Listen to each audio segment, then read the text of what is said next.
வணக்கம் மக்களே, சின்ன லட்டு பெரிய லட்டு சேனலுக்கு உங்களை அன்போடு வரவேற்கிறோம். இன்றைக்கி நம்ம பார்க்க போகிறது பக்காவடை குழம்பு. அதுக்கு தேவையான பொருள்: பக்காவடை 1/2 கிலோ, 20 சின்ன வெங்காயம், 10 பூண்டு, ஒரு பெரிய தக்காளி 1, ஒரு ஜாதி பச்சரி, 2 கிராம்பு, 2 பட்டை, பொட்டுக்கடலை 1 ஸ்பூன். கடாயில் சோம்பு 1 ஸ்பூனு, கசகசா 1 ஸ்பூனு, எண்ணெய் இல்லாமல் வறுத்து எடுத்துக்கோங்க. நல்லா பொன்னிறமாக வர வரைக்கும் வறுத்துக்கோங்க. இந்த குழம்பு கறி குழம்பு மாதிரி இருக்கும். கொஞ்சம் தண்ணியே வைங்க. மத்தியானம் ஆனச்சுன்னா அது கடலை மாவுனால கொஞ்சம் திக்காகி போயிடும். அதனால் கொஞ்சம் தண்ணியாகவே வைங்க கொஞ்சம் குழம்பு. கடாயில் எண்ணெய் ஊற்றிட்டு 2 பட்டை, 3 கிராம்பு, ஒரு ஜாதி பச்சரி, சின்ன வெங்காயம் நல்லா வதக்கிட்டு பூண்டு,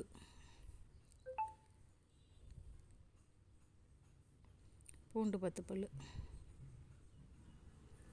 ஒரு பெரிய தக்காளி எடுத்திருக்கேன். மீடியமான தக்காளினா 2 போட்டுக்கோங்க.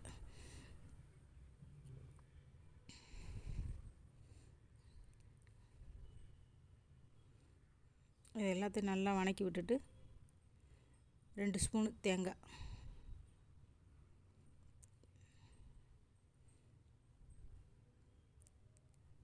அந்த பொட்டுக்கடலை 1 ஸ்பூன், எல்லாத்தையும் நல்லா வதக்கி விட்டுக்குங்க.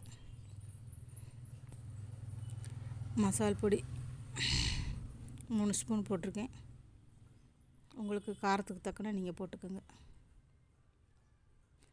தாளிக்கிறது தேவையானது: வெங்காயம், ஒரு தக்காளி, கருவேப்பிலை, பிரிஞ்சி இலை, பெருங்காயத்தூள், கடுகு. கடாயில் எண்ணெய் ஊற்றிட்டு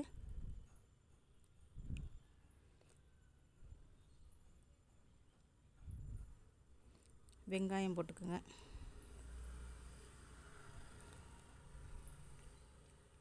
தக்காளி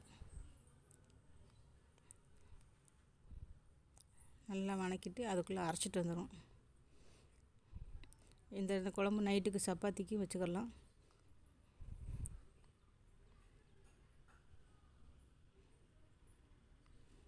அரைச்ச மசாலாவை அதில் ஊற்றி அதுக்கு தேவையான அளவு உப்பு போட்டுக்குங்க.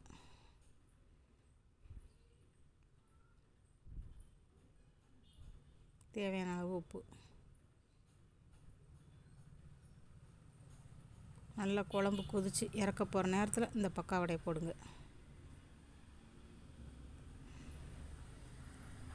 அதுக்குள்ளே போய் நம்ம தாளிச்சிட்டு வந்து ஊற்றிட்டு அப்படியே இறக்கி வச்சிட வேண்டியது.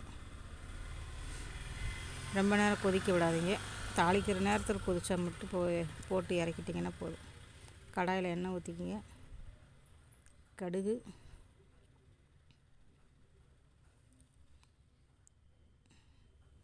சின்ன வெங்காயம், கடுகு நல்லா பொரியவும் சின்ன வெங்காயம் போடுங்க.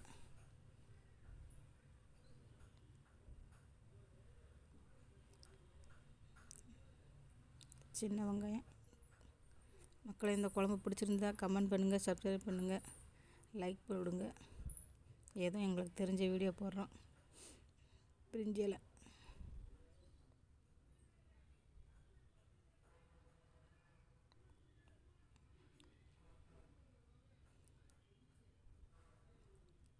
மிக்க நன்றி மக்களே. குழம்பு அவ்வளோதான். இந்த மாதிரி தண்ணியாக வச்சுக்கோங்க. இது மத்தியானம் நைட்டுக்கு சப்பாத்திக்கு போக்குறப்ப கொஞ்சம் திக்னஸாக போயிடும், கட்டியாயிரும். அதனால் இப்படி தண்ணியாகவே வச்சுக்கோங்க. நைட்டு சப்பாத்திக்கு ஆயிக்கிறோம். ஓம் நம சிவாய.